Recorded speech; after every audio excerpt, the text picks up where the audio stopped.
श्री स्वामी समर्थ माझ्या यूट्यूब चॅनलमध्ये सर्व स्वयंसेवकांचं हार्दिक हार्दिक स्वागत आहे। अधिक मास म्हणजे केवळ पंचांगातील अतिरिक्त महिना नाही, तर आध्यात्मिक शुद्धीकरणाचा सुवर्णकाळ आहे। या अधिक मासात केलेली छोटीशी चूक किंवा योग्य सेवा तुमच्या आयुष्यावर मोठा परिणाम करू शकते। आजच्या व्हिडिओत आपण जाणून घेणार आहोत की अधिक मासाला महत्त्व का आहे, आईची ओटी भरताना ही एक वस्तू का नक्की असावी आणि जोडवी बदलताना कोणती मोठी चूक टाळावी। हा व्हिडिओ शेवटपर्यंत नक्की पहा, म्हणजे तुम्हाला भरपूर आणि संपूर्ण अशी माहिती मिळणार आहे। अधिक मास 2026 जर महत्त्व पाहायला गेलात तर अधिक मासाला पुरुषोत्तम मास असंही देखील म्हणतात। या महिन्यात दान, जप, नामस्मरण, सेवा यांना विशेष पुण्यफळ मिळतं। विवाह, गृहप्रवेश असेल यासारखी मांगलिक कामे या महिन्यामध्ये टाळली जातात, पण आध्यात्मिक साधनेसाठी हा सर्वोत्तम काळ मानला जातो, कारण याला आपण मलमास म्हणतो आणि हा पुरुषोत्तम मास देखील आहे। या महिन्यामध्ये आपण भगवान विष्णूंची सेवा जेवढी कराल तेवढं पुण्य तुम्हाला प्राप्त होणार आहे। आई वडिलांची सेवा, गुरुची सेवा, स्त्री सन्मान याला विशेष असं महत्त्व या काळामध्ये आहे। आईची ओटी भरताना ही एक वस्तू नक्की भरा। नारळ हा पूर्ण नारळ, अधिक मासात आईची ओटी भरताना नारळ ठेवणे अत्यंत शुभ मानलं जातं। नारळ म्हणजे पूर्णत्व, संतती, सौभाग्य आणि अखंड लक्ष्मीचं प्रतीक। नारळाशिवाय ओटी अपूर्ण मानली जाते। विशेषतः अधिक मासात ओटीत असणाऱ्या गोष्टी कुठल्या तर नारळ, हळद कुंकू, फूल, साखर किंवा एखादा गोड पदार्थ आणि त्याचबरोबर हिरव्या बांगड्या, गजरा, साडी, खण, जोडवी। तुम्हाला शक्य होत असेल तर तुम्ही जोडवी देखील त्यावेळेला करू शकता, काहीच हरकत नाही। तर आणि त्याचबरोबर आपण सर्व महिला जोडवी बदलताना ही चूक नक्की टाळायची आहे की अधिक मासात अशुभ तिथीला किंवा संध्याकाळी जोडवी आपण बदलायची नाही। जुनी जोडवी काढून नवीन जोडवी न घालता रिकाम्या पायाने राहू नये। कारण काय होतं, मला जोडवी घ्यायची आहे, मग मी आज जोडवे घेण्यासाठी चालले, मग मी माझे जुने जोडवे काढून ठेवणार आणि मग नवीन जोडवे घ्यायला जाणार आणि तिथं जाऊन मी ते नवीन जोडवे घालणार। तर हे असं करायचं नाही। जुनी जोडवी काढून नवीन जोडवी न घालता रिकाम्या पायाने कधीच राहायचं नाही।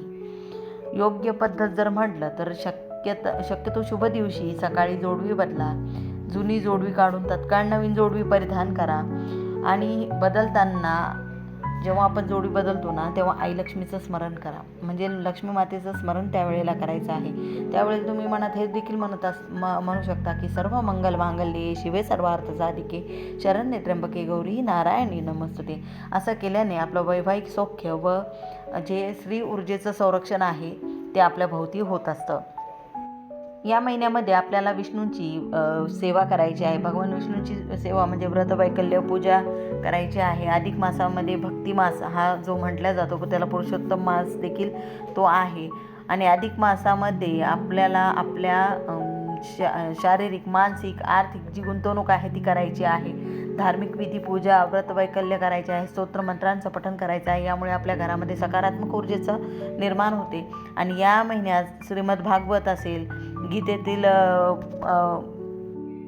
18वा अध्याय असेल किंवा विष्णू सहस्रनामाचं पठण असेल, पुरुषोत्तम गीतेतील 14व्या अध्यायाचं देखील पठण तुम्ही करायचं आहे। गीतेची 18 नावे तुम्ही नक्की पठण करायची आहेत। अधिक मासाची कथा ही भगवान विष्णू, भगवान नरसिंह आणि भगवान श्रीकृष्ण यांच्या अवताराशी संबंधित आहे। त्यामुळे या महिन्यामध्ये आपल्याला अधिक मासाची कथा ही ऐकायची आहे।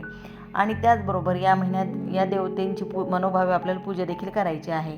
याला खूप महत्त्व आहे। या महिन्यात दान आणि दक्षिणेचं कार्य पुण्याचं मानलं जातं। पुरुषोत्तम महिन्यात दान, पूजा, अनुष्ठान, व्रत, सेवा केल्यानं त्याचे विशेष असं फळ आपल्याला प्राप्त होतं। आपल्या सर्व प्रकारचे जे अडचणी असतील त्या अधिक मासामध्ये समजा गहू, तांदूळ, मूग, तीळ, राजगिरा, केळी, काकडी, दूध, दही, आवळा, खरपूस, जिरे, मीठ, चिंच, सुपारी यासारख्या पदार्थाचं सेवन नक्की मात्र या महिन्यामध्ये आपल्याला करायचं आहे। या महिन्यामध्ये तामसिक पदार्थाचं सेवन करायचं नाही। या अधिक मासामध्ये गुरुपुष्यामृत योग देखील आलेला आहे। तो 21 तारखेला असणार आहे। जेव्हा पुष्य नक्षत्र गुरुवारी तेव्हा गुरुपुष्यामृत योग निर्माण होतो आणि हा योग सोने चांदी खरेदी आणि लग्नासाठी खूप शुभवाढ देणारा हा महिना, म्हणजेच या महिन्यात केलेली खरेदी बरं का। आणि आपल्यावर कधीही सोनं मोडण्याची वेळ येत नाही जर आपण या महिन्यामध्ये जर सोनं केलं तर। या महिन्यामध्ये लेकी जावयाला मानपान करतात आणि त्यांना लक्ष्मीनारायणाचा जोडा म्हणून धोंड्याच्या महिन्यामध्ये त्यांची पूजा केली जाते. त्यांना वाणसुद्धा दिलं जातं. लेक आणि जावयाला चांदीचं वाण दिलं जातं. लक्ष्मी मातेला चांदी हा धातू अतिशय प्रिय आहे, त्यामुळे जावयाला चांदीच्या भेटवस्तू आणि त्या महिन्यामध्ये दिल्या जातात. धार्मिक दृष्टीने चांदी हा अत्यंत पवित्र आणि सात्विक धातू मानला जातो. चांदीची उत्पत्ती जी आहे ती भगवान शंकराच्या डोळ्यातून झालेली आहे असं म्हणतात. आणि चांदीचा संबंध प्रेमाचा कारक शुक्र ग्रहाशी आणि मनाचा कारक चंद्राशी आहे. जेव्हा आपण चांदी अंगावरती परिधान करतो तेव्हा शरीरातील पाणी घटक नियंत्रित करत असते आणि इतर घटक नियंत्रित करत असते. यासोबतच आपल्या शरीरातील समस्या दूर करण्यासाठी देखील चांदीचा उपयोग आपल्याला होत असतो.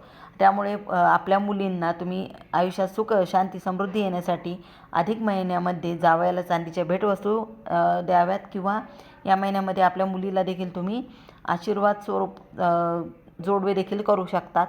या महिन्यामध्ये अतिशय महत्त्व आहे चांदीला. लक्ष्मी माता आणि भगवान विष्णूंची कृपा प्राप्ती होण्यासाठी, आशीर्वाद मिळवण्यासाठी चांदीचं निरांजन देखील तुम्ही जावयाला देऊ शकता. शनी, राहू, केतू अशा या ग्रहांचा वाईट प्रभाव जर आपल्यावर असेल तर तो सुद्धा कमी होतो. धोंड्याच्या महिन्यामध्ये आपल्या मुलीला म्हणजेच लेकीला चांदीची जोडी जी आहे ती नक्की करा. आपल्या जावयाला सुद्धा चांदीची एखादी भेटवस्तू.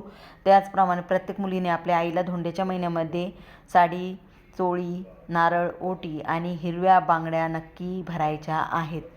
आणि त्याचबरोबर दीपदानाला देखील या महिन्यामध्ये खूप अतिशय असं महत्त्व आहे.